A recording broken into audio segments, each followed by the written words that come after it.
What's up? What's up, guys? Listen! It's hard to do clips when you have to like stop and then go, what's up? Hey guys, I'm super excited because I have this and we're gonna do an unboxing today. And here's the thing. I was gonna buy a very popular charger, which is the Hobbymate D6? D6. Everybody has one. Apparently it's really good, but it's been out for 6 months, 10 months, something like that. And I was like, I don't like to leave good enough alone. So I started doing some research and I found this, which very few people in the FPV industry actually know about. I think it's better than the D6, and that's what we're gonna find out. We're gonna open it up, check it out, and we're gonna take it to the bench, look at the specs, and compare them. So first of all, let's find the right tool to open this up.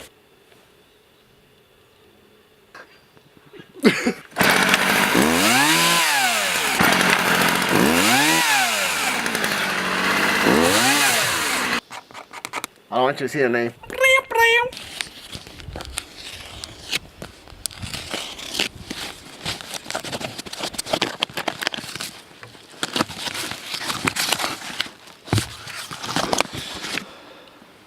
There it is.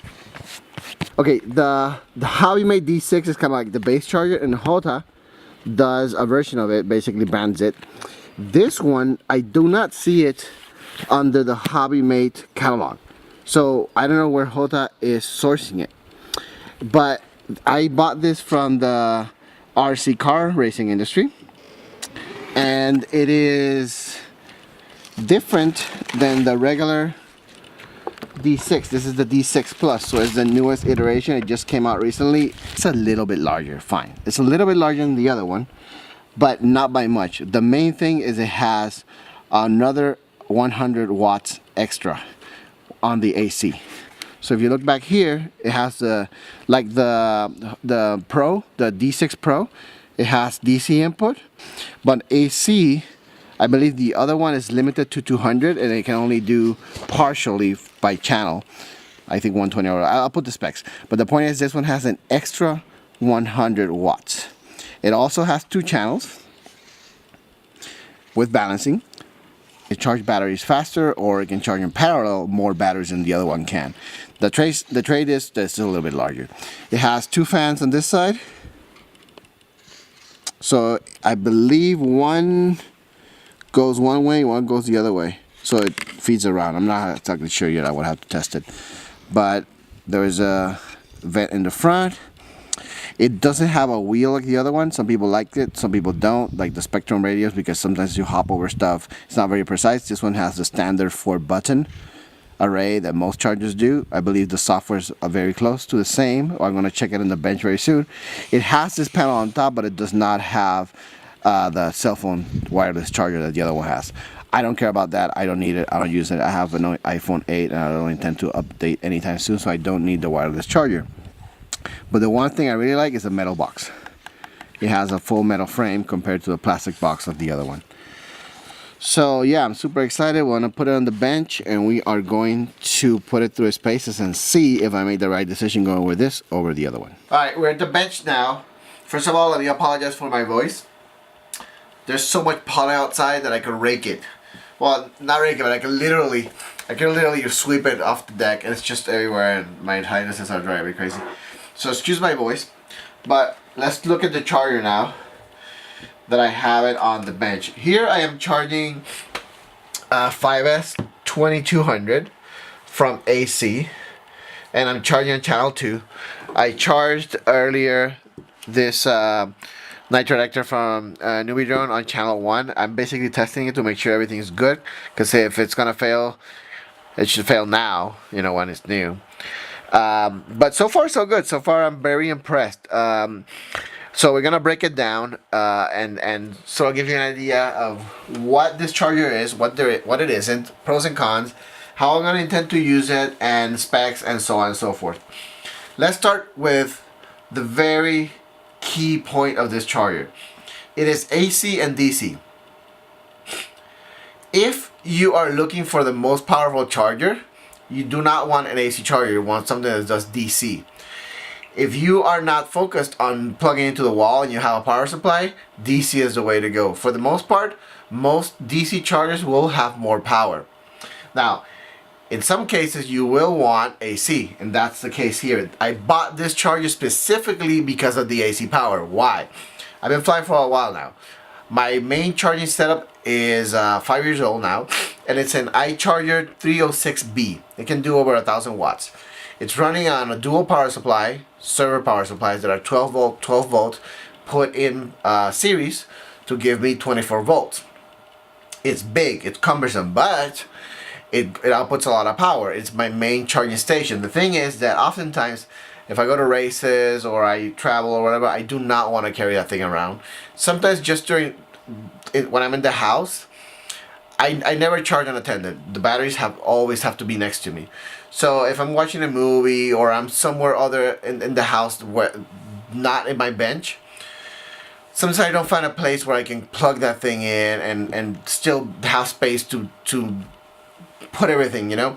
This setup is portable. I can travel with it, I can fly with it, I can put it in my bag, and anywhere I'm at in the house, I can easily charge next to me on the table, whatever, in this very small compact package. This is what I wanted. I bought it for convenience. I bought it so I can have a specific AC setup. Now, having the DC setup as well is very, very good because it gives you both options. I'll tell you right now, from doing the research as far as AC power goes, this is the best spec charger I could find. The Hobbymate, which has been around for a little bit longer, the D6 Pro, is the next best option, but this is newer and it has better specs. And originally I was going to buy that. So again, if you want AC power, this is the way to go. It's small, compact, and together. Yes, I think iChargers normally are better, but they're more expensive. But if you buy just a DC charger, say for example the X6, the new X6, I think it's like 110. But that, yeah, you have to get a power supply for that. So before we get too much into this, let me tell you right now, if you're gonna build a power supply for this or for any other charger, for our purposes of running 4S, 5S, and 6S batteries, you want 24 volts. So you either want a 24 volt supply or you want to put in series 2 server power supplies so that 12 volt gives you 24. Now be careful with that because you can't just slap 2 of those together in series. For safety, one of the grounds needs to be lifted and the other one grounded, so when they're together they work as one unit. So be careful with that. I would recommend you either find somebody who knows what they're doing or buy one that's 24 volts out of the box. This is all for safety. Charging needs to be very safe. It can be very dangerous if you do not know what you're doing and you screw up. So having said that, remember, power supply, try to do 24 volts. It's something that has to do with input amperage, I believe. And the idea is if you're running a battery that is 16.8 volts, such as this, a 4S, you want to feed the power supply that goes to a charger with something very similar. If you're running a 5S 21 volts, 6S 25-ish volts, you're not running from a power supply that's less. Yes, the charger will convert it and will, of course it converts it to the voltage it needs, but it's just a lot more efficient. If you're only charging 3S batteries, such as this for planes, you're fine with a 12 volt supply. But it's better to start higher in the input. Some chargers have limitations. If you go too low, they'll simply not give you what you need as far as amperage goes. This charger has the benefit over the D6 Pro that it just has 100 more watts. It's 300 watts out on AC. This whole thing is AC because on DC it can do 650 just like the other one. But AC, which is the main focus that I'm having here, it can do 300 watts where the D6 Pro can do 200 watts. Now, keep in mind, this has a limitation. It can do 300 watts through both at the same time. In other words, you have to use both channels. And one channel at a time can do 210. You can't do 300 out of just one channel. So if you're going to look at the 300 watts, you have to use both channels at the same time. Otherwise, one channel, 210. The D6 Pro does not state that. But I do know that it can only do 200 watts and it probably can do full 200 watts through one channel. But even if you just use one channel at its capacity, it's still 210. It's still higher than the base of the D6 Pro. The interface is very similar to that of the ISDT chargers and also of the D6 Pro. Very similar. It's a little different, I think, because this is kind of like a newer version. I think the firmware could improve. I hope they release patches to improve it. This I know that's from batch 2. I spoke to the supplier and he said that this was from batch 2.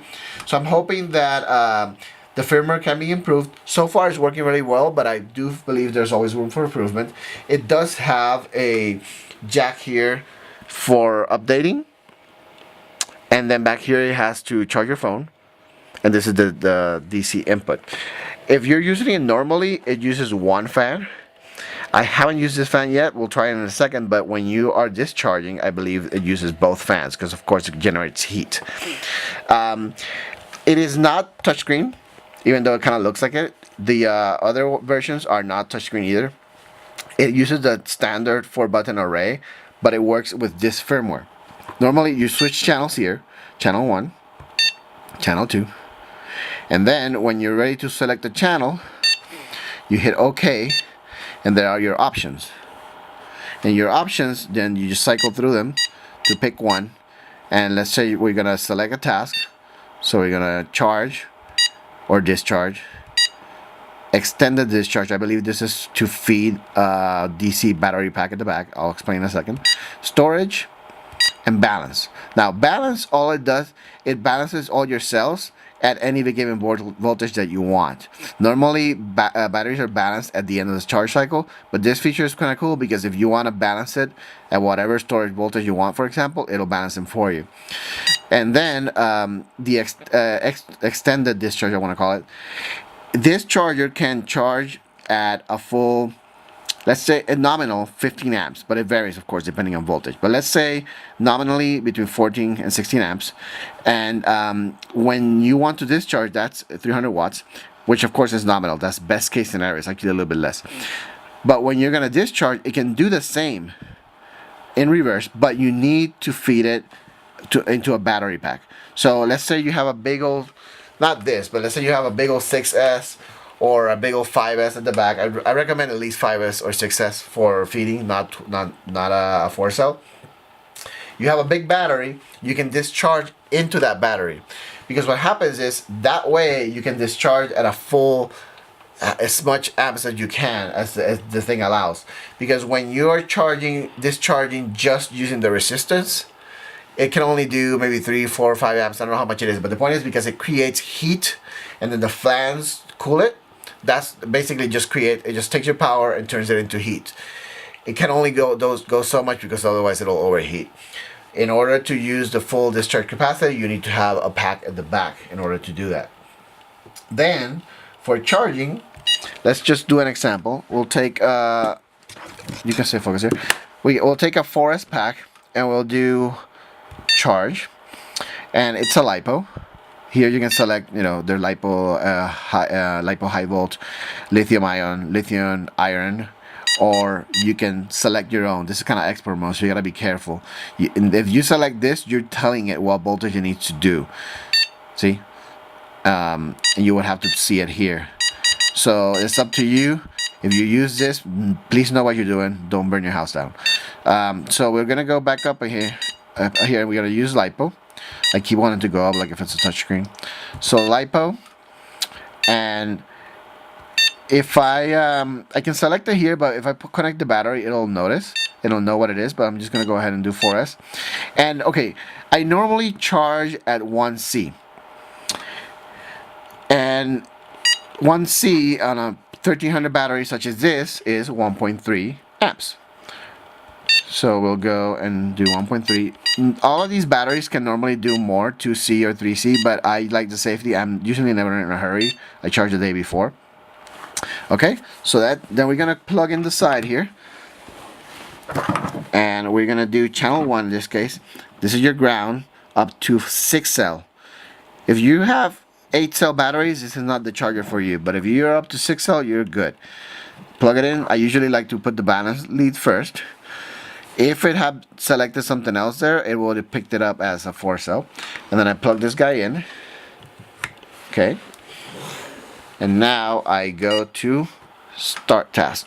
Boom. Perform test without balance. Wait, what do I mean perform test without balance? Is the balance is correct? Or what? I hadn't seen this. Hold on. Let's go back. Okay. That's good. Start test. What? That's really weird. It's not seeing the balance. Okay, so let's go ahead and go back. Oh, because I'm in channel. Oh, dang it. I'm in channel 2. No wonder. Sorry, I picked the wrong channel. So we're gonna go ahead and do channel 2. What an idiot. Dang it. Okay. Alright, so hopefully I can edit that out. If not, whatever. Okay, so I got my settings and I hit OK. And it'll start charging. It's on channel 2 right now. I want to see more details. I hit channel 1, channel 2, and there's the details. So the nice thing about that there is that it has the charge rate, which I put 1.3, is feeding it right around 1.3. How many milliamp hours is feeding in, the wattage conversion, and then the voltage the battery is at, which was just right around storage voltage. And it'll also give you each of the cells. See? And then up here you see it's a LiPo 4S. The final voltage is the 4.2 volts per cell, the percentage of charge, and the time. There we go. Okay, so you let it go through the cycle and it'll stop. Now we're gonna go ahead and stop it now because I want to show you more things. You want to know how many batteries we're gonna charge? We will take 300 amps watts, and we're going to divide it by the voltage, which in this case we're going to use 4S as reference, divided by 16.8, which is the full charge, and it can do 17 amps. But again, that is for the both channels at the same time. If we take 210, which is what it can do on a single channel, and we divide it by 16.8 volts, it can do 12 amps. Now, there's people that love to charge really fast. I don't. Even on my fast charger setup, I still do maybe 10, 11, 12 amps at the most, which is perfect. Why? Because I normally don't charge more than 8 batteries on a parallel bank. Just for safety, just me. As some people do more, I feel that I can manage 8 batteries carefully. I don't want to do more than that. So if I have 1.3 batteries, and I do 8 of them, that is 10.4 volts. amps. If I have 1.5 batteries, and I have 8 of them, 1.5 amps times 8 batteries, that is 12 amps. So right around there is reaching its capacity on one channel. 210 divided by 16.8 is 12.5 amps. So it can literally charge 8 of these at 1C from one channel. But if I divide it into 2 banks, I can do more than that. For my needs, it's perfect. Even if I do 6S, 6S is 4.2 times 6, 25.2 volts. So if I take 25.2 and I take 210 divided by 25.2, I can do 8 amps. So my racing batteries are 1,000 milliamp hours. So that is basically 8 batteries at 1C. If you want to charge way faster than that, that's fine. You can always use a power supply. But for my use, what I want to charge the night before a race, or before I'm going to go out for a freestyle session or whatever, I can charge while I'm working on a quad here, right at my desk, at 1C in no hurry. I can do 2C if I charge 4 batteries at a time. And maybe 5 I can get away with. How am I going to do it? So I bought these ISDT parallel boards. And they go like this. So like, these are up to 6S. And of course it has the 6S line back here. Goes like that. Just your ground. And then it has the main power here, right? And then it goes on the charger. And then you run 2 of these. And these are actually resettable fuses, so they're pretty safe. And like that, with this setup, I can do charge, multiple batteries of these. So basically, because it has 2 channels, I could do, let's say, 4S batteries on channel 1, 5S batteries on channel 2 or 6S, which is very convenient for me because, for example, I use a 3S battery for my Crossfire and my Clearview, and sometimes this one I'll wait to the end. Well, I can charge it on one channel and do 4, 5, or 6S on the other channel just fine. The point of this whole thing is that it's pretty good to charge mini quad batteries because they're not very big. If you're charging plain batteries like 5,000 milliamp hours and stuff, you're gonna want to have a power supply because otherwise it's gonna run a little short. But for most of the stuff that we do in FPV, it's perfect. Just looking it over, it looks very well built. I like the metal case, like I mentioned earlier. It's not very loud, and overall, the quality of the things looks really good. I'm waiting to see how warm it gets, to see if it triggers the other fan. I want to see how loud it gets. In the meantime, let's go over here and we're gonna look at the main competitor, which is this is on the HOTA. It's HOTA -EXP, and you gotta translate it to English. This is the charger we're looking at, and you can see they're advertising with an app. I have to look on Android to see if it's there. It's still not on the App Store, and last thing I heard, they do have an Android app, but I think it's still on beta. There's a lot of things that's still being developed about this charger. Like everything in this industry, they race to bring everything to market, and stuff is kind of incomplete. I'm not worried about the app, to be honest, but it'll be nice once they finally have it to be able to use it. But this is what we're looking at, and when we compare it down here, that is the Hobbymate or HOTA D6 Pro, and you can see it's just a little bit wider, a little bit shorter, where this one is just a little bit larger, at least in length.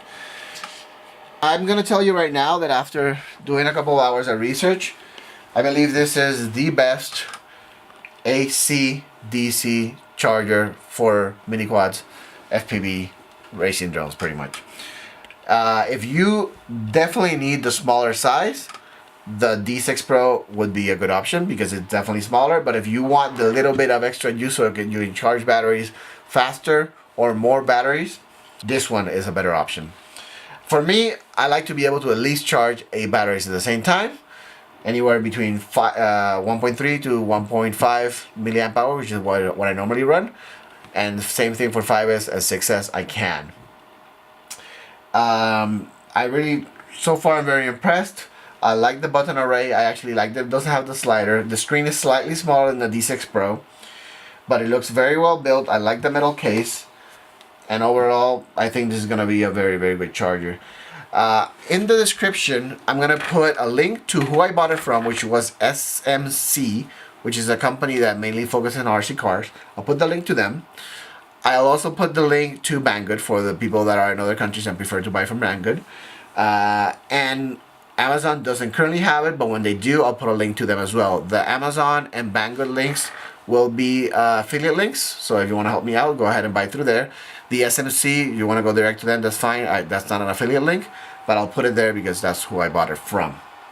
As far as the review, I know there are very few, if any, reviews of this charger online right now, so please go ahead and check. Oh, there's going. So now that it's discharging, no, still. It's a lot louder now, but now that it's discharging, the fan is going a lot faster. I'll keep going because that's so cool. So yeah, please share this video with your buddies. Anybody you think should know about this charger. Thumbs up to the video, subscribe, and then share it. It will be good for a lot of people to see this because it really is a good charger. Thanks for watching. Talk to you later.